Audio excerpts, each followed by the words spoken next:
میرے محترم بزرگوں اور دوستوں، غرور کا، گھمنڈ کا ایک قصہ میں آپ لوگوں کو بتا رہا ہوں کہ برف جس کو کہ ہم آئس بھی کہتے ہیں،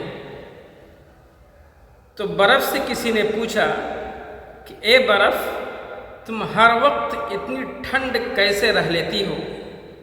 تو برف نے جواب دیا کہ جس کا وجود، جس کا ماضی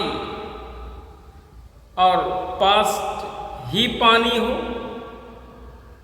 اور ان کا فیوچر، ان کا مستقبل اور ان کی انتہا بھی پانی ہو، تو پھر گھمنڈ کس بات کا ہے؟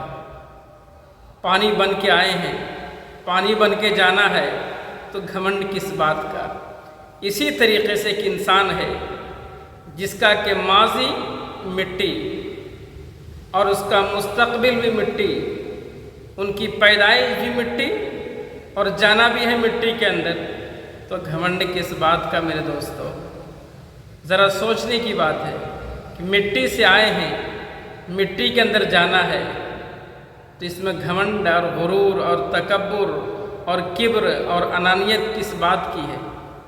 اس لیے اپنے آپ کو اللہ کے سپرد کیجیے، اپنے آپ کو زیادہ سے زیادہ اللہ کی عبادت میں مشغول رکھیے، تاکہ ہمارے اندر اور آپ کے اندر کبر کا، غرور کا، گھمنڈ کا، انانیت کا، تکبر کا شائبہ بھی نہ آنے پائے۔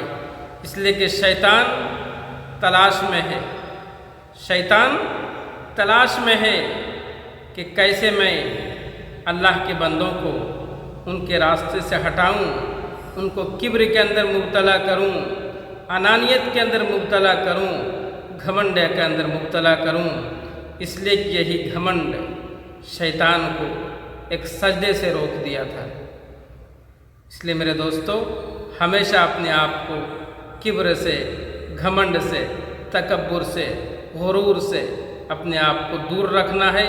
بس تھوڑا سا تصور کریں کہ مٹی سے آئے ہیں، مٹی میں جانا ہے، سارا مسئلہ آٹومیٹک حل ہو جائے گا۔